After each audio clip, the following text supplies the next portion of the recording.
A lot of us think that we work hard towards our goals, and sometimes we do. There are some goals that we want to achieve but haven't because, honestly, we're too lazy.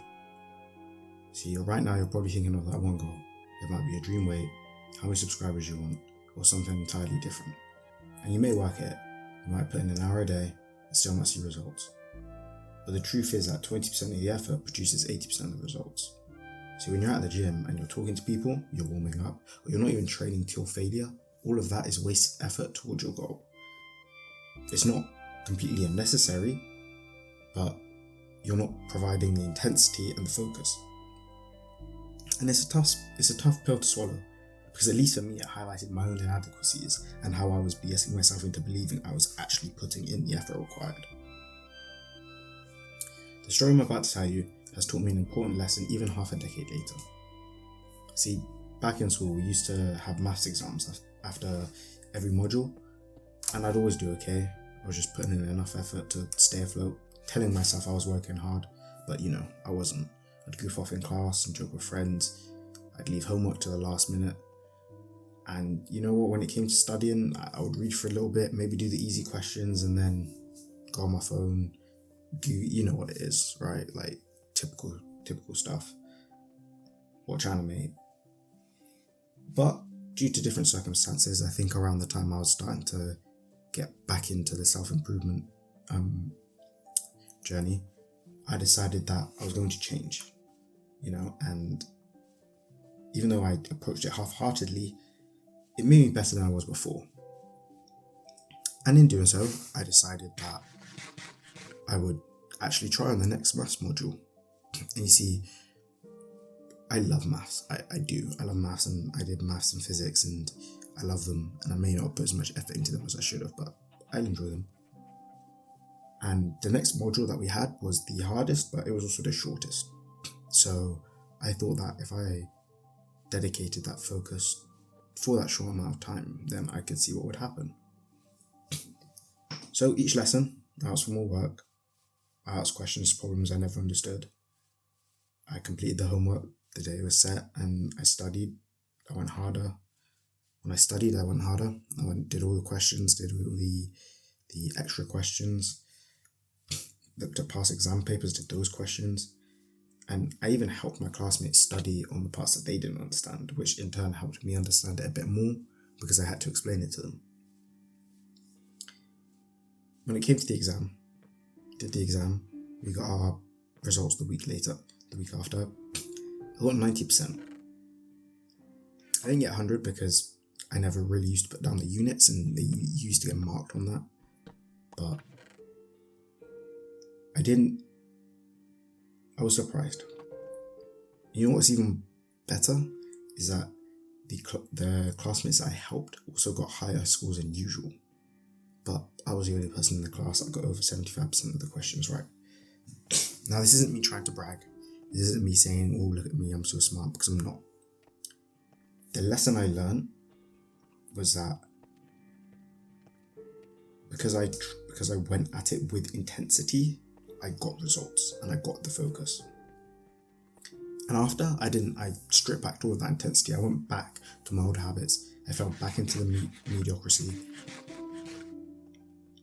And I passed maths, but I didn't do as well as I could. And for my job, I still have to use maths. I still have to have it as a strong point. And every so often, I'll be tested because of qualifications and stuff like that.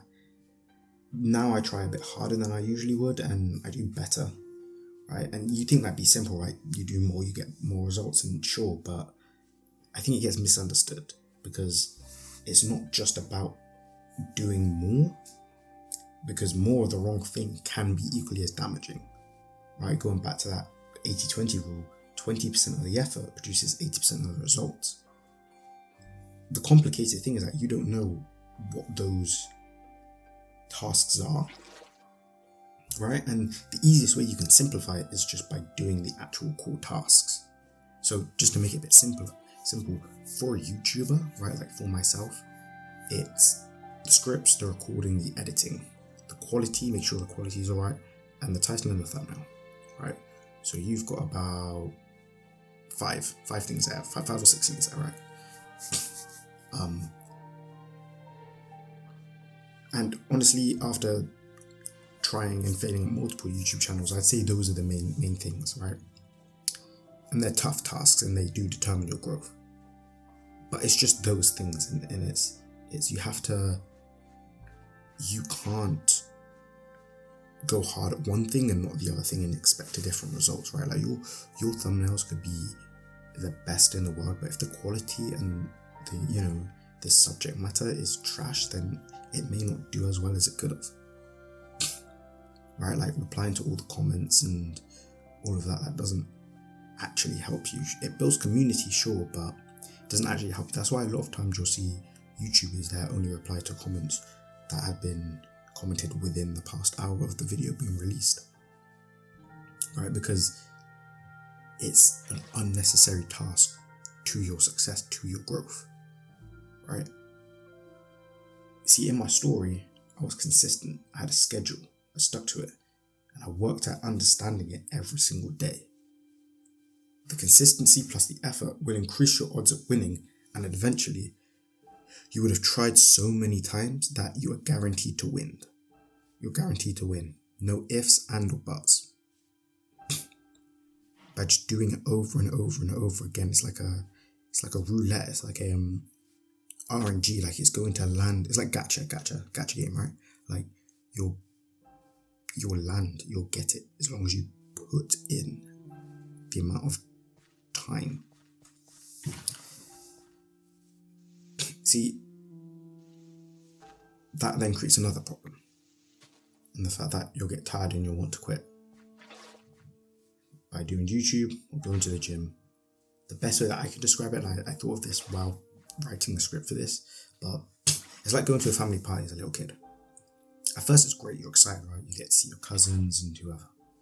Then as the day goes on, you get tired, your social battery runs out, and suddenly all you want to do is go home and play the game. However, you ask your parents when you're leaving, and they say soon. Soon. Now I'm sure for a lot of us, the word soon probably brings back some types of flashbacks, because soon can mean in the next 5 minutes or 5 hours. You don't know. And the more you ask, the further it gets, right? Like the longer that time gets. So you just kind of stay there. And there's that weird feeling of anticipation that makes you even more tired. And either two things are going to happen. You either start sulking and the time drags, and then maybe eventually you get over it and then you occupy yourself, and suddenly it's time to go. But you don't want to go because you're interested in what you're doing. See, the point is for this is that you don't know when your success is going to come. You don't know when you'll reach your gym goals. You don't know when you'll find success on YouTube. What you have to do is you just have to put your head down and just do it, right? Because you just have to accept it. See, the point is, as I said, you don't know when the results will appear. There actually is no end date. There's no contract to sign to show you that you'll have X amount of body fat by this day or X amount of subscribers by this day. You just need to keep pushing and occupy yourself with the correct tasks and accept that you have no control over the timescales of results. It will be easier and it will come quicker once you do that. See, we all know who Alex Hormozi is, one of the best business gurus probably ever. He says that the sooner you accept something will take longer than you think, the quicker it happens. See, now what that means is that if I just turned around today and said, okay, I wanted to reach 1,000 subscribers in a month, it's not going to happen, so I reckon now it should come in 2 months. That's not what that means. What that means is that if you stop worrying about how long it's going to take, if you stop worrying about when it will happen, and you just put your head down and just do the daily tasks with conviction, right? With full focus, with full intensity. Every so often when you look up, you'll realize that you're closer than you realize. As long as you're mindful with your actions and you improve it and live as if you already have the results, they will come, right? It's just how it works. And that's the best thing, is that you can fall in love with the craft, fall in love with the improvement, fall in love with the process, and then as you get better, your output gets better. If you enjoy it, your output gets better, meaning everyone else can enjoy it, right? Now, if you like going to the gym, you're more likely to appreciate your own body and appreciate your own results, and everything kind of just falls into place. So you just need to stop worrying about when it's going to come. Stop worrying about if it's going to come. Just work that little bit harder at the things that you need to do. You know what you need to do. See, as a YouTuber, I don't think you need to spend hours writing a script. You don't need to spend hours planning a video. Unless you're doing like some entertainment stuff or like a long gaming video. You don't really need to spend a lot of hours, right? And even so, I think the best way to approach YouTube is to batch record. But that will be a different video potentially. However, let me know in the comments what things you've been putting off, what things you want to achieve, and maybe you realise you haven't been working that hard at them.